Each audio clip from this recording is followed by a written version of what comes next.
কী অবস্থা সবার? কয়েকদিন আগে গোলাপ নামের একটা সিনেমার অ্যানাউন্স এসেছিল, যেই সিনেমাতে প্রধান চরিত্রে অভিনয় করছেন নীরব হোসেন। তো শুধু নায়কের নামটাই জানিয়েছিল গোলাপ টিম। তো এ পর্যন্ত নায়িকার নাম কিন্তু জানায়নি।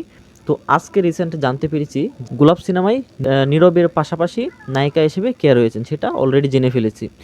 তো প্রথমবারের মতো নীরবের সাথে জুটি বাঁধতে চলেছেন বাংলাদেশের জনপ্রিয় অভিনেত্রী পরীমণি। হ্যাঁ, এটা কিন্তু তাদের প্রথম জুটি। এর আগে তারা জুটি বেঁধে কোনো সিনেমায় কাজ করেনি। এটাই তাদের প্রথম সিনেমা। পরীমণি এবং নীরব হোসেনের প্রথম জুটি হিসেবে গোলাপ নামের সিনেমাতে তারা অভিনয় করবেন। আর এই গোলাপ সিনেমাটি পরিচালনা করছেন শামসুল হুদা। তো যতটুকু আমরা জানতে পেরেছি, এই গোলাপ সিনেমাটি কিন্তু অ্যাকশন জনরার হবে। গোলাপ এটা কি একটা ফুলের নাম? বহির্বিশ্বে আমরা দেখেছি এরকম ফুলের নামে অনেক সিনেমা হয়েছে। যেরকম রিসেন্ট পুষ্পা 2 মুক্তি পেল, পুষ্পাও কিন্তু একটা ফুলের নামই। তো বহির্বিশ্বে যেটা হচ্ছে, নামটা ফুল হলেও সেটা যে চরিত্রটা, সেটা কিন্তু অনেক নেগেটিভ শেডের, অনেক ভয়ঙ্কর, হিংস্র। তো বাংলাদেশেও কি সেরকম কিছু হবে জানি না। তবে বাংলাদেশের ক্ষেত্রে সেটা আশা করাটাও বোকামি হবে, যদিও এতটা ডেভেলপ হয়নি এখনও বাংলা ইন্ডাস্ট্রি। তো রিসেন্ট বাংলাদেশেও ফুলের নামে অনেক সিনেমা অ্যানাউন্স আসতেছে, যেমন গোলাপ আসলো, তারপর আরেকটা সিনেমার অ্যানাউন্স এসেছে, সেটার নামও ফুলের নাম দিয়ে টগর। হ্যাঁ, তো তারা সেই কিছু তামিলের কিছুই ফলো করতেছে কিনা জানি না। তবে যদি হয় সেরকমটা, ভালো অ্যাকশন হয়, অবশ্যই ইন্ডাস্ট্রির জন্য সেটা বেটার, ভালো হবে, ইন্ডাস্ট্রি এগিয়ে যাবে, আমরা সেটাই চাই। তো পরীমণি কিন্তু এই গোলাপ সিনেমাটা নিয়ে অনেক উচ্ছ্বাস প্রকাশ করেছেন, যেটা আমরা দেখতে পেয়েছি। এবং আমরা এতটুকু জানতে পেরেছি যে গোলাপ সিনেমাটি ফুল প্যাক অ্যাকশন জনরার হবে, তারপর প্রেম থাকবে, রোমান্স থাকবে, গান থাকবে, সব কিছুই থাকবে। আর পরীমণিও বলেছেন যে অনেক দিন ধরে তিনি এরকম মাস কমার্শিয়াল সিনেমার, অ্যাকশন জনরার সিনেমার কোনো স্ক্রিপ্ট তিনি পাচ্ছিলেন না, অফার পাচ্ছিলেন না। তো অনেক দিন পর তিনি এই গোলাপ সিনেমাতে অ্যাকশন জনরার ফিল্মে কাস্টিং হয়েছেন।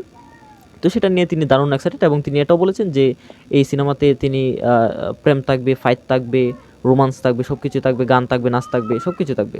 তো তার চেয়েও বড় কথা হচ্ছে, এই গোলাপ সিনেমাতে আমরা এতটুকু জানতে পেরেছি যে এই গোলাপ সিনেমাতে সবচেয়ে বড় চমক যেটা, সেটা হচ্ছে গল্পের যে মূল পরিবর্তন, সেটা দর্শকদের চমকে দিবে এবং দর্শকদের আকৃষ্ট করতে সক্ষম হবে এই গোলাপ সিনেমাটি। আর এই গোলাপ সিনেমাটির শুটিং শুরু হবে এ মাসের শেষ দিকে, ফেব্রুয়ারি মাসের শেষ দিকে এই গোলাপ সিনেমাটির শুটিং শুরু হবে। তো গোলাপ সিনেমাটি কি এই রোজার ঈদ উপলক্ষে তৈরি করা হচ্ছে নাকি কোরবানি ঈদ উপলক্ষে তৈরি করা হচ্ছে সেটা আমি শিওর জানি না। তবে যদি কোরবানি ঈদের জন্য তৈরি করা হয় তবে সেটা সবচেয়ে বেটার হবে। হ্যাঁ, এটা কোরবানি ঈদের জন্যই। এই গোলাপ সিনেমাটি মেবি কোরবানি ঈদের জন্যই তৈরি করা হচ্ছে, যেহেতু ফেব্রুয়ারি মাসের শেষে শুটিং হবে, অবশ্যই সেটা কোরবানি ঈদের জন্যই তৈরি করা হচ্ছে। তো বেস্ট অফ লাক। আর নীরবের জুলিতে এত বেশি হিট ছবি আছে বলে মনে হয় না। তো বিশেষ করে আমি আশাবাদী, বাংলা ইন্ডাস্ট্রি যেভাবে ডেভেলপ হচ্ছে আস্তে আস্তে, সেটা শাকিব খানের হাত ধরে যেভাবেই হোক। তো এটা যেন ভালো একটা প্রজেক্ট হয়, এবং যেহেতু বলতেছি অ্যাকশন জনরার, একটা ভালো গল্প প্লাস ওইরকম তামিল ভাইবের যদি অ্যাকশন থাকে, অবশ্যই সেটা ভালো হবে, নীরবের কেরিয়ারের জন্য ভালো হবে। তো সবার জন্য বেস্ট অফ লাক। তারা এই মাসের শেষে শুটিংয়ে যাবে, তো দেখা যাক তারা কি করে। আপাতত নাম, তারপর কাস্টিং ভালোই লেগেছে। আর অ্যাকশন হিসেবে নীরবকে পারফেক্ট, বাট তার ডায়লগ ডেলিভারিটা একটু অন্যরকম।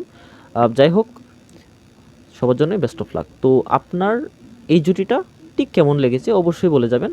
এই জুটিটাকে আপনি 10-এ কত দিবেন অবশ্যই বলে যাবেন। আমার কাছে মোটামুটি ভালোই লেগেছে, বাকিটা বলা যাবে সিনেমা দেখার পর। তো আজকের আপডেটটা এতটুকুই ছিল। ধন্যবাদ সবাইকে।